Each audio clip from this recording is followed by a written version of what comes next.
For Phil and Lynn McLean, a new life in West Africa seemed like paradise. But when they fell victim to an elaborate con, their world fell apart. Phil was beaten, arrested, became a fugitive, then a prisoner. I was one kick away from possibly being killed. The man I love, I may never see again. Lynn!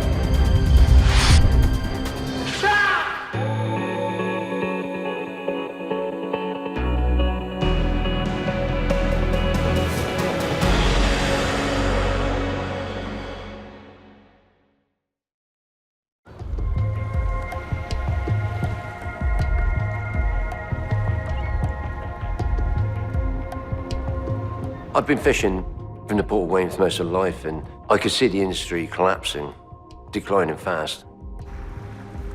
I never really liked Weymouth much because it was really very quiet. I was having a bad time in my relationship, to the point where divorce was inevitable. I'd had a bad marriage. It broke down. Then I met Phil. It was love at first sight, for me anyway. To be honest with you, it didn't take too long to fall in love with her. Phil wanted to make a change in direction as much as I did. I was originally born in Rhodesia, spent the first part of my life there. I think it's fair to say that I had a yearning to go back. I liked Africa. I was always interested in Africa when I was younger. Phil sold his house, and we sold the fishing vessel that we had in the Weymouth Harbour. When we seen that go, we knew that was the beginning of a new start for us. We were off. I was happy. Just to get away from everything. And we decided the place we wanted to go to make the start was Africa.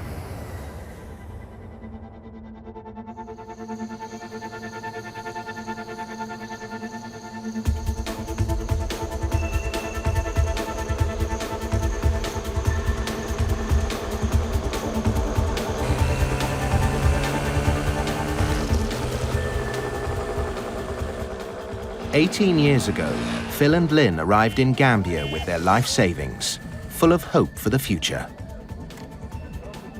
When we first arrived in Gambia, we immediately felt at home and, fell in love with the place. The people were so welcoming, kind, warm.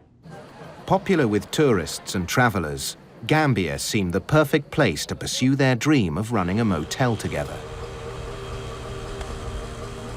One of our good friends in Gambia knew he was on the lookout for some sort of business and pointed out a motel which is going to be coming up for lease. It was totally run down. The paint was falling off the walls. There wasn't a proper kitchen. I think there was 4 tables, dust on the floor when the barman slumped over the bar asleep. There were people sleeping outside in hammocks on the front, clothes on the floor. But I've got a good imagination. I could see it in about 2 minutes. That would be perfect. Although we knew there was a lot of money to be spent. But I thought we could really make something of this. We were probably about to use the best part of our life savings.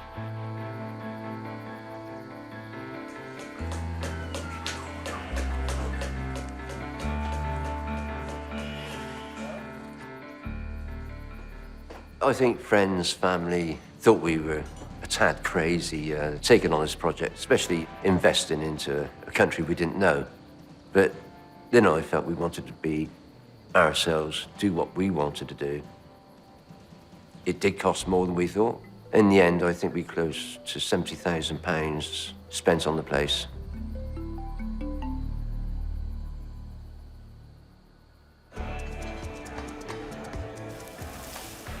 As soon as we opened the doors, the customers just came from nowhere. They were coming from 20 kilometers away. They were coming from the city. It was swinging. It was a really happy evening.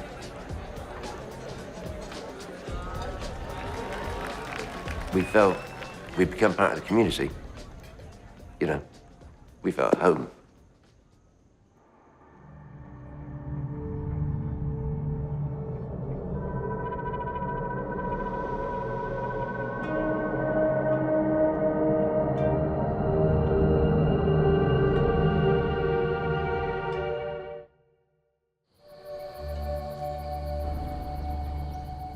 For the next few weeks, the motel flourished.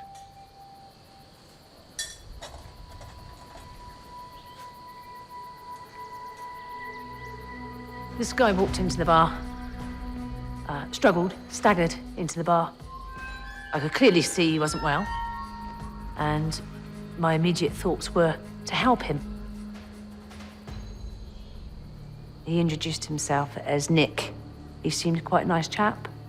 He said, "I'd like a cup of tea if you don't mind."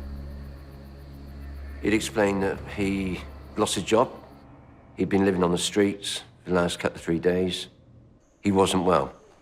So I offered him a room, which we had, an empty room. I think Lynn was Nick's saviour, basically doing a nursing job, really, and she looked after him well. After a few days, he was better. He was up and about on his feet. He made himself very useful. He was helping around the place. Nipping behind the bar and doing the job when the barman had gone elsewhere. He just fitted in. Nick and Phil got on really well. I was quite happy for that because Phil hadn't actually met many people. And it was great, actually, to have Nick about. We both agreed he was a good asset for the business. Nick, I swear, was a magician. He was very good at card tricks. Excellent. But he always liked to do it for money.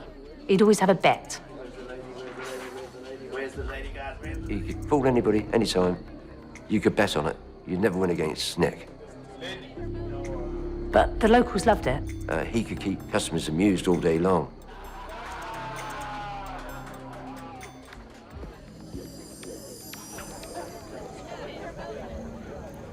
We had another guy come in the bar. His name was John. When he first started drinking in the bar, you couldn't help noticing because we're in a predominantly Muslim country and he used to drink Guinness. He was a quiet guy. He'd sit there on his own.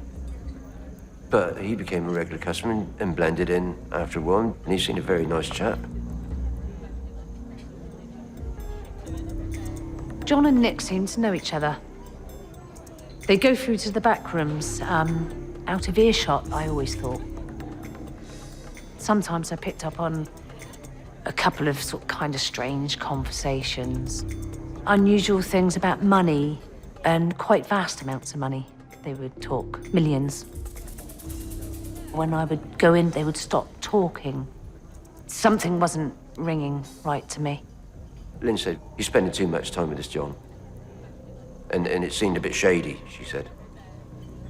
My answer to that was, perhaps you're being a little paranoid. Just don't worry about it, he said. Nick's fine, don't worry about him. Why should I be suspicious? They hadn't done anything wrong.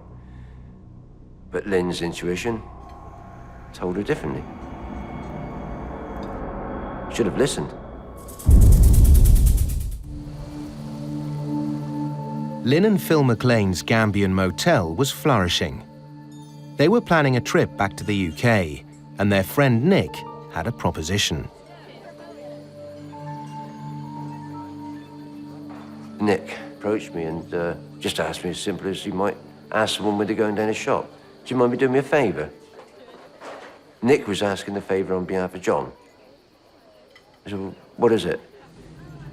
He said, "Well, if you're up in London, a couple of stones," he said, "worth, £200-300. You can drop into a friend of mine there, a jeweller. If you bring the money back, he said, I can help repay you for all you've done." He described them, if I remember rightly, as a couple of mellers, which are very small diamonds. I said, "Oh," I said, "all right." I said, "Well, when we do go back, yeah, no problem."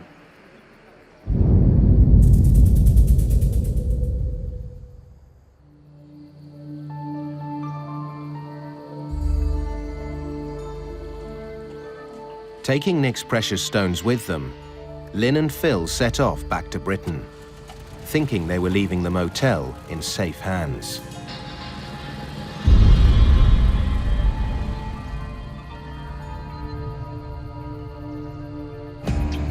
But when they got back, Nick's stones turned out to be not so precious after all. Around about the second week I was up in London, I took him the address Nick had given, Spoke to the guy in there. He took one look at him and said, well, they're topaz. And he said, £50, he said, if you're lucky. I said, well, I told her small diamonds. He said, no. He said, topaz. He said, no, I don't deal in topaz. He said, so I'm not going to buy them. And I thought nothing of it and walked out. Carried on what I was doing in London, went back to Weymouth. We had a phone call from a friend which owned a nightclub just down the road from us in the Gambia. She said, there's trouble at the motel. I think you need to make your way back and sort it out. So we decided that Phil would go back a couple of days before me and that I would stay in the UK and finish off what business had to be finished. I couldn't imagine what could have gone wrong. As I drew up against the motel, everything looked fairly normal.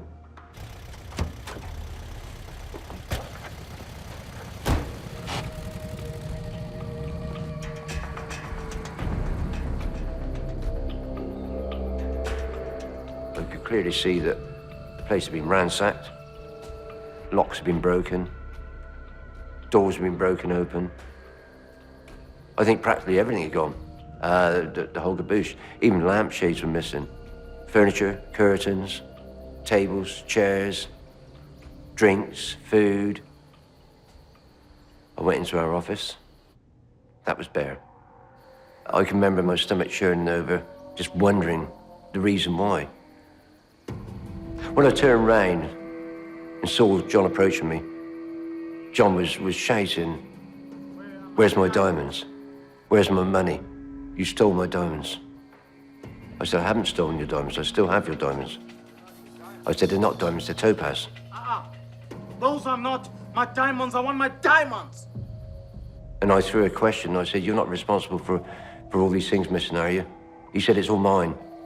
He said, until you pay me, he said, you don't get them back. I said, pay you what? He said, £4 million. That's £250,000. I thought the guy must be crazy. And then a couple of henchmen laid into me and beat me to the floor and kicked me.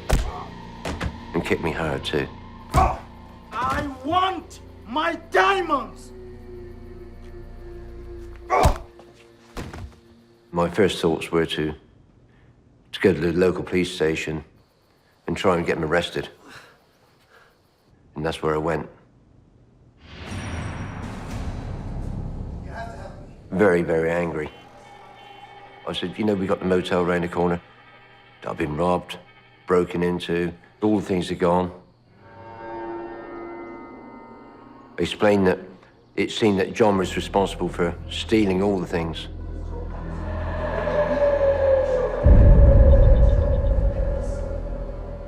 And it was almost like a piece of magic that appeared from nowhere. John walked out of the room and he was laughing. And that put a shiver up my backbone. That's him. That's the man. And that's when I figured out, this has all been planned.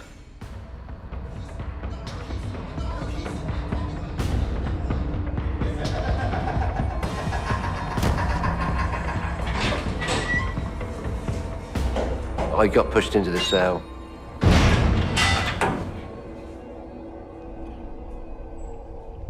The stench was terrible. There was one bucket between 8 people, which was overflowing.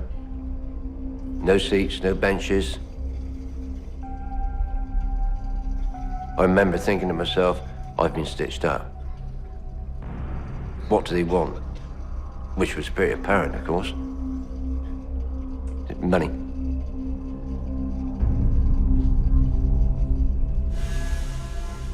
It was a game they were going to be playing.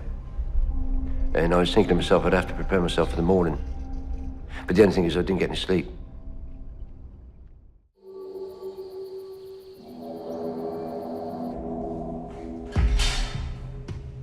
The cell was undone. And they said to me, we're taking you into the CID room. You will get your chance to explain there. I felt quite encouraged that anybody who's slightly level-headed, certainly in the CID department, would understand what's happened. So I had a little bit of encouragement. Oh, Phil! Take a seat, my friend. Take a seat. He had a smile. First thing he said, Mr. Philip, he said, what are you doing here? Why have they brought you here? Why don't you tell me all about it? Made me feel quite good. And every time I said something, oh dear, he said, oh, really, you know? Oh, no, you know. And he had in his hand a piece of paper which he asked me to look at. And it was a written statement. He said, all I want you to do is read this. He said, and sign it.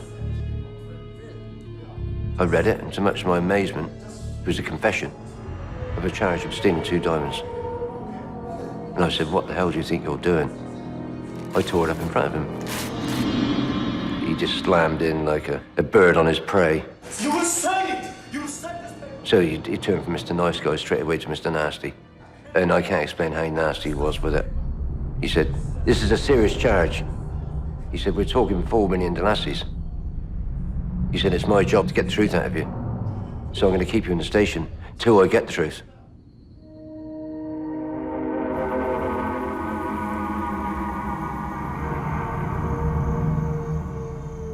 Phil hadn't phoned me that day to tell me that he had arrived safely. I was beginning to get worried. Then another day went by, and I was getting pretty concerned now. I managed to sleep just maybe the odd 10 minutes, 15 minutes max, whilst the officers were out the room. But 10 minutes later, time for questioning again. Various ways they woke me. Usually a hard slam with a foot on the chair. Sometimes they're pushing my head up, slap on the back. Mr. Phillip, wake up. Time for questioning.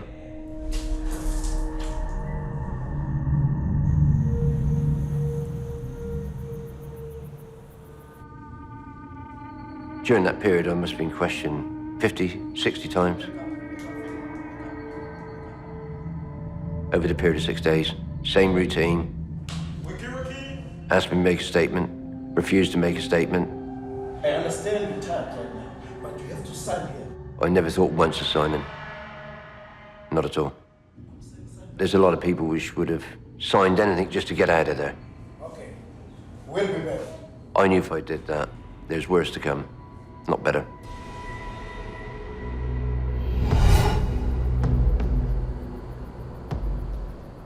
The phone rang, I answered it, and there was a strange voice on the end. It said that Phil was locked up in the police station and I wasn't to travel to the Gambia because it was too dangerous. I ran to the bathroom and I was absolutely violently sick. And being on my own was really difficult as well. I felt quite helpless. And for all she knew, I could be dead. Wake him, Mr. Phil. Wake up, wake up.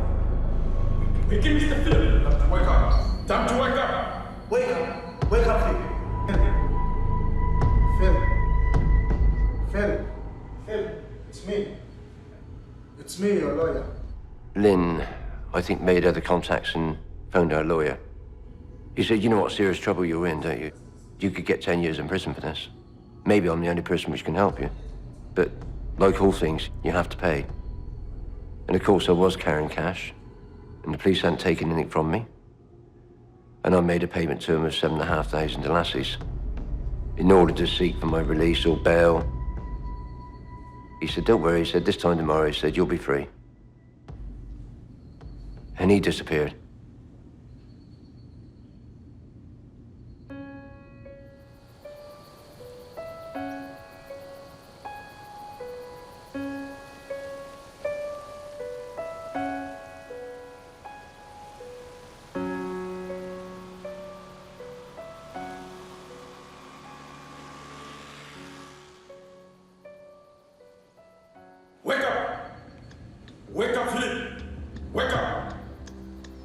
I think it was on the 4th or 5th day, I was taken outside onto the steps at the police station to be able to talk to my lawyer. And the lawyer said, Mr. Phillip, I've got bad news for you. He said, well, the truth is, I'm not acting on behalf of John now. He's paid me to act against you.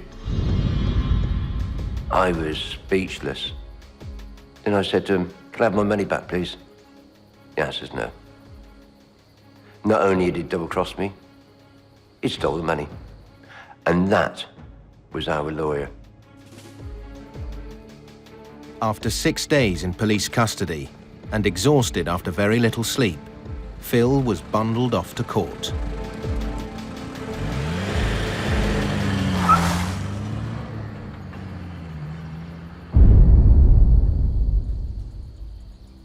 At the magistrates' court, there was a variety of witnesses which appeared.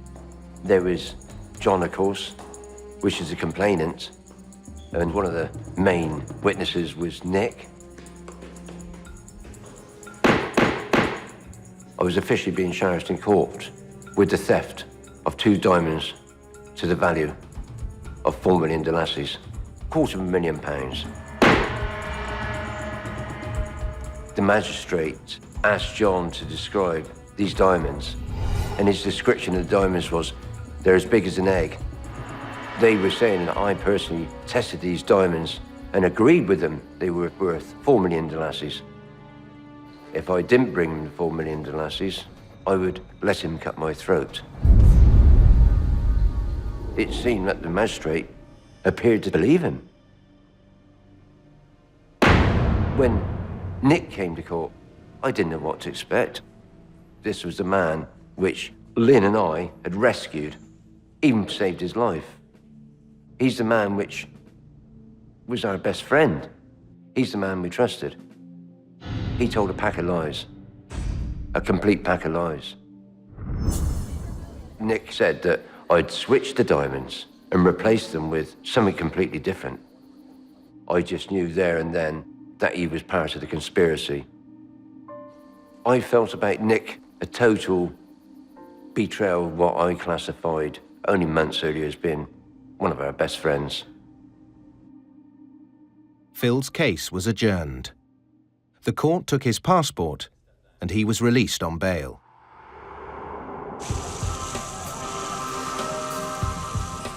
For the first time in 6 days, he was able to speak to Lynn. Phil had a lump in his throat, I could hear that. I was crying as well. And all I wanted to do was, get back to the Gambia and see Phil. I was missing him so much. But Phil continued to tell me that he didn't want me to come to the Gambia. He was told they would kill me. I explained to Lynn very clearly the threats from John and his cronies. If your wife comes here, I'll kill her. She's dead if she comes in this country. He spoke a few more words and the I loved yous. Then he said he had to go. And with that, we said goodbye. But I wasn't sure whether I'd ever really speak to him again.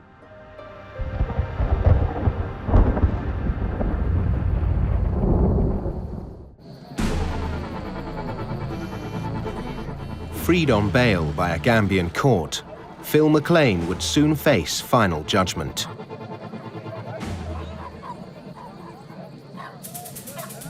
I felt determined to go back to the motel. It's our motel, paid for, and I saw no reason why I shouldn't carry on running it. Regardless of the situation, don't run away.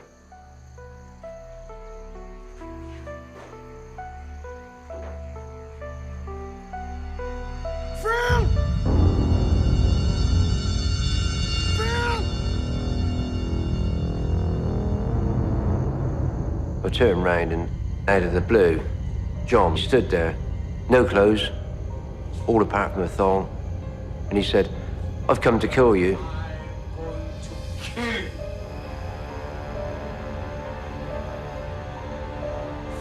He was chanting, spitting here and there and everywhere. I thought, this guy's nuts, but he was being very, very serious. This guy was a witch doctor. This probably explained why he seemed to have such power over people.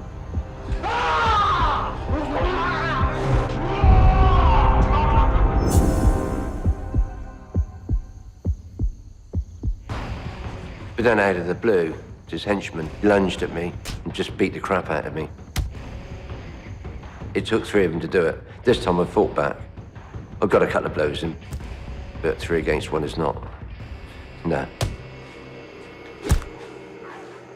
And they kicked me to the ground, and they kicked hard.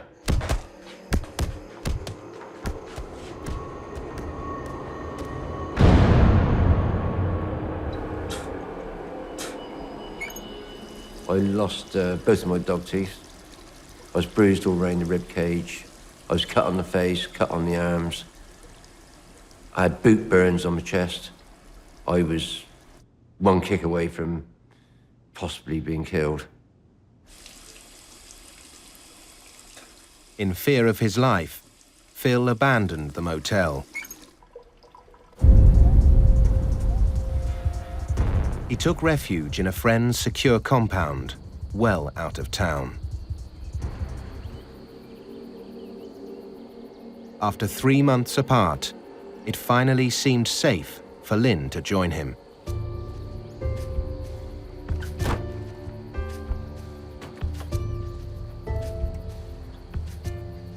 It was like we'd been apart for a long time, and we was just so pleased to be together again.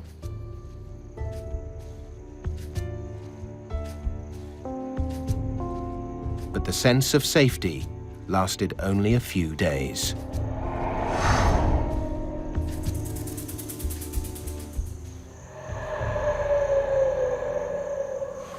He'd obviously found out where I moved to, and it started off with sticks being banged on the wall on the outside of the compound, and tins and drums being beaten and whistles being blown.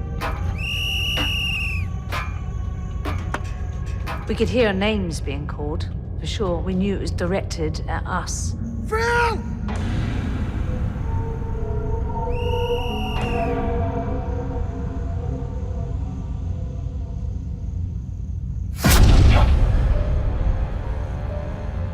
They actually got over the wall into the compound itself, and they started dancing and chanting. It was terrifying. They were working up to a frenzy. We could see them going round, round, round, round. The next thing we knew, there was a rustle on the roof.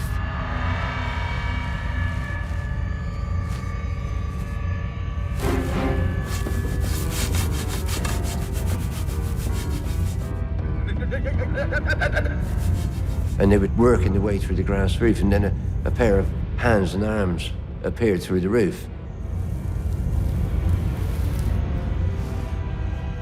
Immediately, I just picked up the first thing, which happened to be a broom handle, and started hitting these hams. If we hadn't have fended them off, I think they probably would have entered the room. But it was pretty scary, you know. They all disappeared back over the wall, and that episode was over. But now we started not to feel safe there. Phil!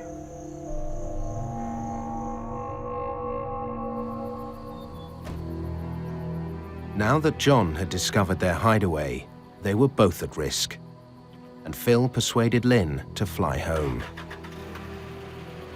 The leaving is the hardest part, the departure. You know, I can't describe the hollowness which is left there.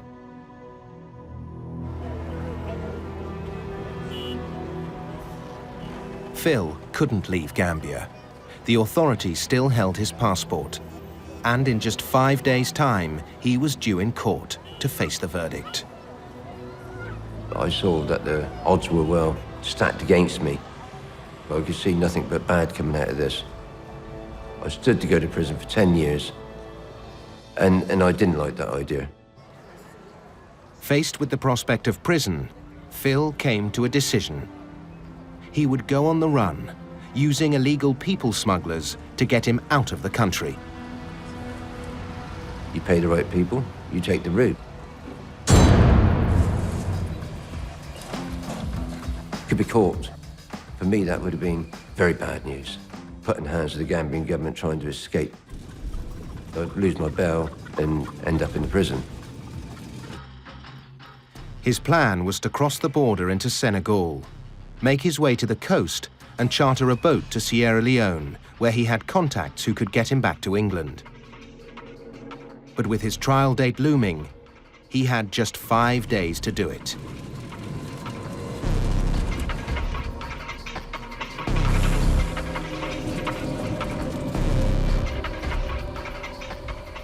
You'd hit one tree on one side, and the vehicle would lurch the other side, and then you hit another tree, and it banks it back into the track. And this is 5 hours like this.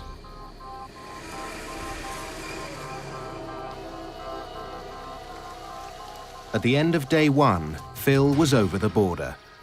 But now he was entering war-torn Senegal.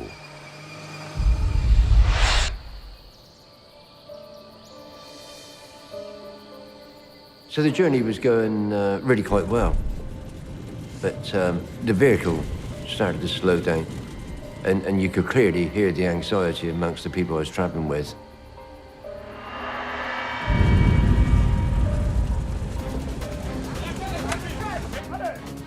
First thing they said is passports, which is the one thing which I was dreading, because if I was caught, basically I'd be returned back to the Gambia.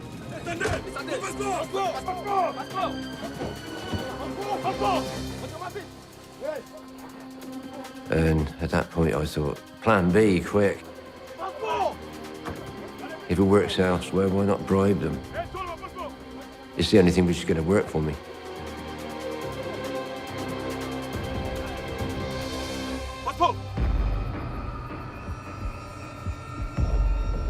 And I thought, so well, they could go either way. They could either say, no, what you're doing here, or they could take the money. I'm sure he could see I was shaking.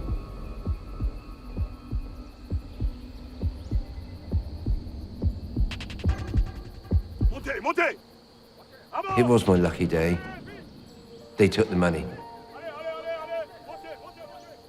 I thought, I've escaped one. How many more stops might there be?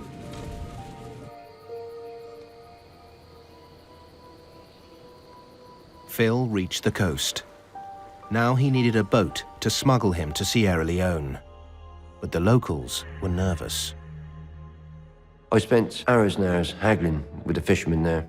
They were running a very high risk. They didn't know who I was, what I'd done, what I was escaping from.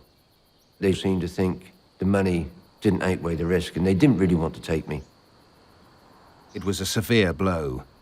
But Phil resolved to continue the escape on foot. Between him and Sierra Leone lay 300 miles of jungle, swamp, and rebel territory. That entailed taking a bush trek through swamp area, and they're crocodile infested. I first met with mangroves, which took me hours to cross. And by then, I'd actually crossed what I guess was the borderline into Guinea-Bissau.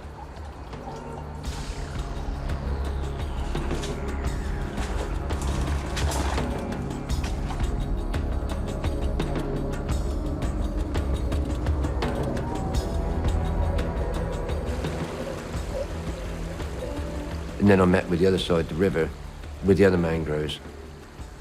And at that stage, I thought, there's no way I'm going to get through this. I felt beaten, really. With just 2 days left before his trial, Phil had to face the inevitable. The escape had failed. He had no alternative but to turn back and face the court. I took what I think was the sensible decision to turn around and go back. But the other thing which led me to that decision is I had a feeling inside me that I should go back, if only just to clear my name. Phil was smuggled back into Gambia, just in time for Judgment Day. I can remember leaving about 7 in the morning, and I thought I'd walk to the court. And I remember watching the birds as I walked past, the trees, and looking at life and nature, and thinking, well, perhaps I might miss this. On the other hand, In 2 hours' time, I might be walking back up through this road. So I was walking into the unknown.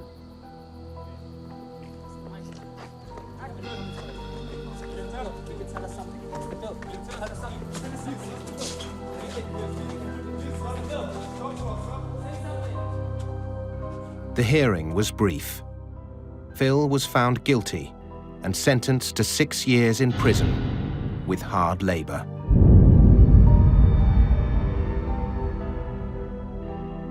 When he said those words, guilty, couldn't believe it. Shock and horror. You know, that they could actually even think of convicting anybody on this evidence. My first thoughts were for Lynn, that she was going to be perhaps on her own for up to 6 years. It was like a nightmare. It was like my life had finished. And I was feeling it ever so deeply sorry for Phil. Phil's destination was Gambia's notorious state prison, Mile 2.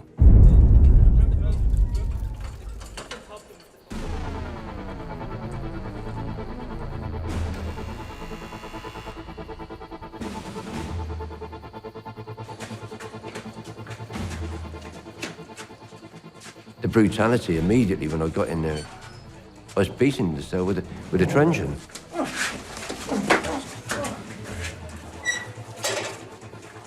A drastic place inside. And the death rate is very high, just on malaria alone. I hear stories that I was the first white man to be in that prison in the last 2 years. The last white man was carried out in a box. Logic simply told me, I don't think I'm going to last the first month. Food was a bit scarce, I think, fed once a day. It usually consisted of a small bowl of rice and just a fish head. The hard labor which I'd been sentenced to soon became clear on my day one. It involved pounding rice into a kuss. The stick probably weighed maybe 40, 50 pounds. I was pounding the food for the day for the prisoners within, and as you pounded the rice, so the flies pitched.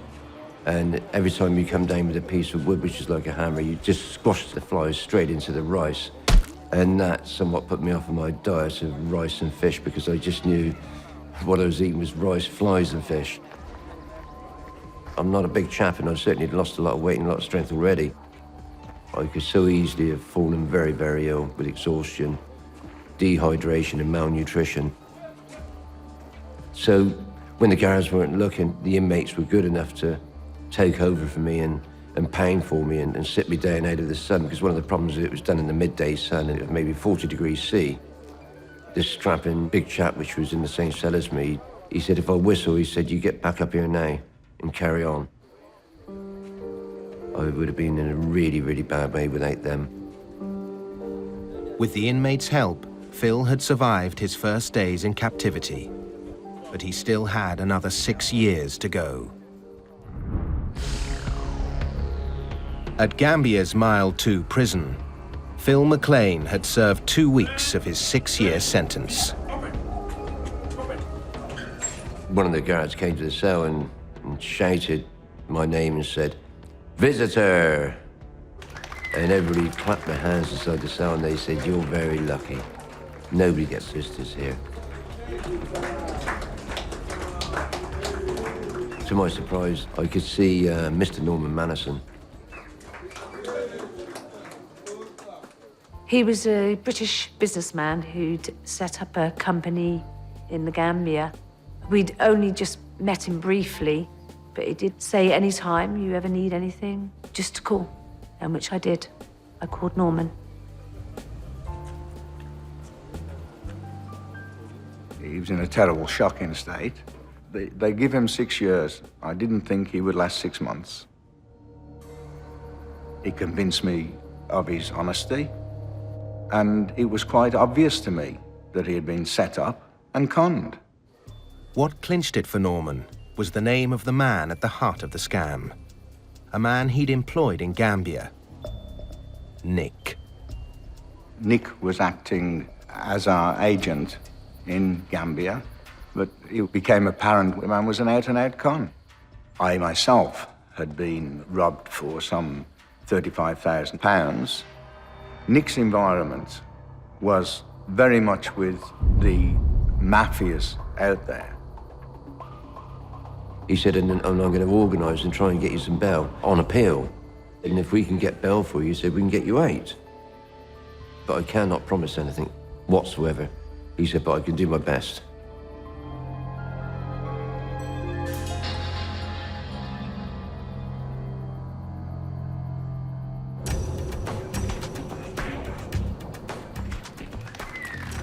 Norman's lawyer took on the case and lodged an appeal. A week later, Phil was released on bail. I was getting a round of applause from hundreds of inmates, so that made me feel good.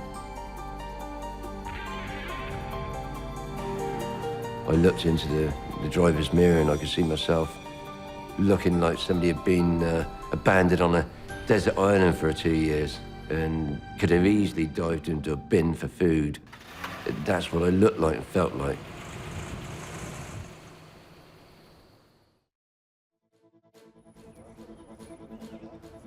Five months later, after a short hearing at Gambia's Supreme Court, the charges were thrown out and Phil was acquitted. He was free. Free. I looked at Phil and Phil looked at me and it was, his face changed. I could see he was happy. It made me happy. And it was almost like a new life starting again. We were ecstatic about it, of course we were. Finally, justice had been done. The most emotional thing was when leaving the Gambia was passing the motel. I could hardly look at it, actually. I was happy to leave it behind me, but also upset at the same time. We'd lost our dream. We'd lost all hope. We'd lost everything. Even though we only had £10 in our pocket, we were together again, and that's all mattered.